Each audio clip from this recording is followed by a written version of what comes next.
the Rhodes Wrestling Academy 9th Student Showcase coming up this Sunday, 7 p.m. Eastern, 6 p.m. Central. You can see it on the RWA's YouTube channel. 8 matches, 2 of them title matches. And to talk all about it with me, joining me live, he is the owner and head coach of the Rhodes Wrestling Academy, and I lovingly refer to him as my AEW correspondent. It is the Natural Dustin Rhodes. What's up, buddy? You know, Justin's not here anymore, so, I mean, the slot's yours. Who? Justin, my former co-host. He's not there Justin anymore? Smash Simmons. Oh, I'm definitely. He's gone on to bigger and better your things. Co-producer then. There we go. Let's talk about this 9th camp first. And you and I talk after every one of them, and every camp has its personality. Yep. This one, A, you didn't have any girls in this camp. And B, it felt like it was pretty much split between brand new rookies and those with a lot of experience. You had guys in here with like almost 10 years, 12 years of experience. Yeah. Just talk about your experience with Camp 9. So we did have a ladies match, right? We did have a ladies match. Andrea, but they were, they built this up from 2 showcases ago. They're previous graduates. Right, but no females in this camp. Next camp, I think we got 4. But this camp, and I say this every time, and I do, and I get sick of saying it, but it's true. This camp was the best camp we've had, and they have grown exponentially. Is that the right word? Yeah. Did I say it right? Yeah. Good job. In big words. I'm not. I get you. I'm just an old redneck. But they really worked hard, and during the practice leading up to this showcase, it wasn't quite where I needed it to be, and then I had to go to Collision and Rampage this past week, so I didn't get to see their last walkthrough. But they absolutely killed it, and from top to bottom, I was very impressed. We had our first ever bullpen battle royal. The winner will go on and face the champion Hit and T.Y. Shane in the main event for the RWA championship. And then, of course, Drea and champion Harley Jane will go at it for the championship. And we have about 8 matches altogether, and it was a lot of fun. These guys worked hard, and they truly, truly proved me wrong. I thought this was going to be an okay showcase, but it just kind of blew it out of the water. And it became the best showcase we've had out of 9. And I'm proud of them. Absolutely. I mean, it's, you mentioned Drea and Harley Jane. Both women have been making it through the independent ranks. Yeah, Harley Jane, really one of the hottest up-and-coming stars, really. She's out there hustling. Yeah, and same thing with Hit. I've been seeing pictures of Hit and, in fact, quite a few RWA graduates. Right. At different promotions, BOW in San Antonio. Slim 7 just competed with Inspire After Death. I called his match a few weeks ago. How proud are you that you are seeing the graduates of the Rhodes Wrestling Academy now out on the independent scene making that name? Well, you look at it when we started, I wanted to do this completely different than any other camp because we have so much, and I'm not going to tell everybody what we teach here, but it's a lot. It's a lot of things that I never learned when I was growing up in the in the business early on, and I just listened to the guys and they guided me to stuff. But outside of the ring type stuff, which is very important. I didn't get that when I grew up, and it was a different time. But 2024 here. The kids, since we started day one, now seeing them, that is a payoff for me because I got into this school wanting to teach, and I think I'm a pretty good teacher at this at our sport.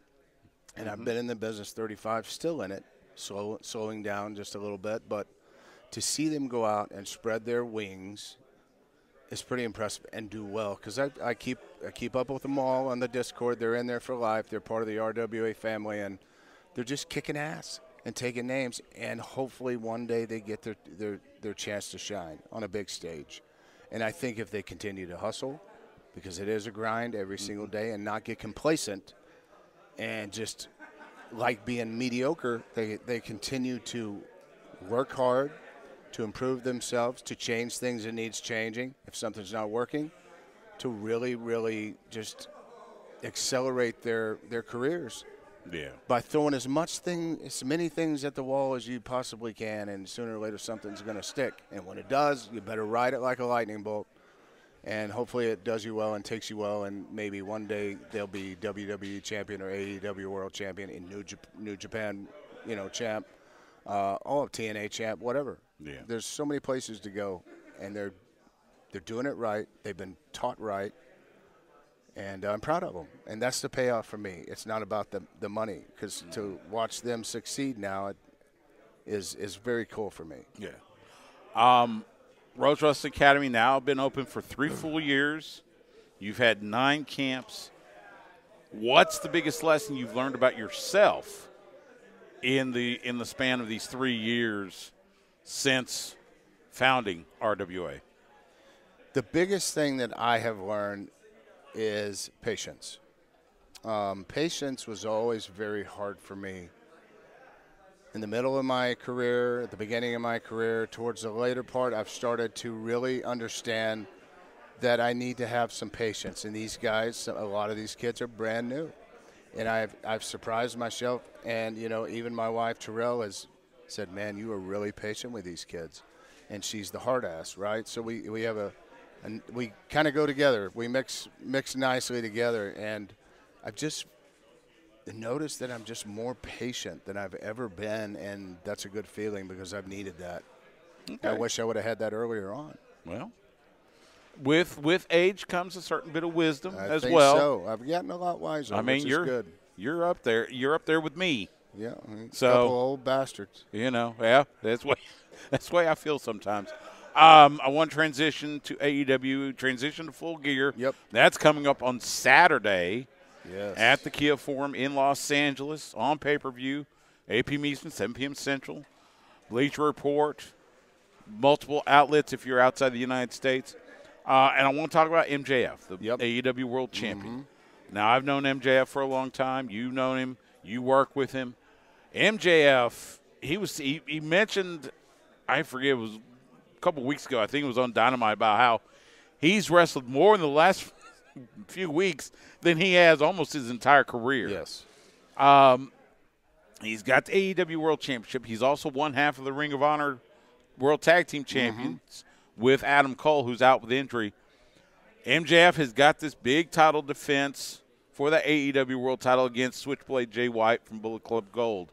But he's also got all these other contenders coming at him, and it's become quite apparent. Samoa Joe, Wardlow, all the contenders. You said it yourself. That world title, that puts the bullseye on your back. But it seems like that bullseye is becoming bigger and bigger in MJF's back. MJF, since day one, I watched him come in, and just you could tell he was very passionate about the business, hungry. And he has created, he's been given opportunity, but he has created his own brand and magic, and it's truly a sight to see. MJF is an incredible talker, and he can talk you into the buildings because he's good at it, but he's also one hell of a talent, and that's why he's a world heavyweight champion, because he's hustled his ass off, and he's done everything he is supposed to do, and he's played this game to a T, and he knows it better than anybody in the locker room right now, and that's why he is the champion. And it's a tall order to go against Switchblade Jay White, because Jay's tough. Jay's a tough competitor, and this match is going to be very interesting to see. But, you go back to all the dirty tricks in the book that Maxwell Jacob Friedman has, and you never know. He might pull one of those out, He says he is the fan scumbag, but he does admit he does not. He's not beyond taking a cheap shot. The other thing I want to touch on before I let you go, one of your contemporaries, yes, the Icon Sting, yes, has announced that Revolution in spring of 2024 will be his final match of a nearly 40-year career. As I said, you worked with Sting, especially going back to the very early days of WCW. Yep. And I know that, that word has been on your mind as of recent. But reflect for a moment on Sting calling it a career coming up this spring. Look, Sting is, getting into the business and being able to tag with Sting and watch what he does and just how he operates was truly inspiring for me, and it was incredible. He is an icon, an incredible icon who's had so many years in the business and so many good things that have come his way, and right time for different things, and just really elevated the character Sting and different variations of Sting. The Surfer Boy Sting, the Crow Sting, and it's just the NWO Sting. I mean, they're so cool, right? Mm-hmm. And the kids love them, and that's all that matters, right? He's going out there and he's entertaining fans still to this day, and he is getting a little bit older, but, he's getting to write his final chapter the way he wants to write it. And I love that about that, because not everybody gets that. But Sting, as somebody of his caliber, should definitely be able to write their own last chapter and say, this is the way I would want to go out. And, unfortunately, I won't get to see him around anymore after Revolution. So I'm going to enjoy every single bit of everything that he does up until then. I was going to say, I got one more, though. Yep. Came to mind. At Full Gear, Hikaru Shida defending the AEW Women's World Title against timeless Toni Storm. Now, when I see Toni Storm, it makes me think back to, a persona of yours. Yes. Goldust? Yes. It reminds me a lot of Goldust back in the day. Give me your thoughts on timeless Toni Storm and her chances to become the second three-time women's champion. So I told her last week, you remind me so much of myself. And now they've put Luther with her as her butler or whatever he is. Which, by the way, is so odd, but it's great, yes. It's so cool, but it's like myself and Terry, Marlena, right? The director and the Goldust character. She does it so well, and she's just – I'm glad that lightning has struck, and she's riding it for all it's worth. And the more outlandish things she does on her entrance and things like that, in the letterbox movie type setting with the lighting and the smoke and all the things, it's so cool. It's new. It's not being done and hasn't been done for a while, and she's doing excellent with it. And I definitely think she got her work.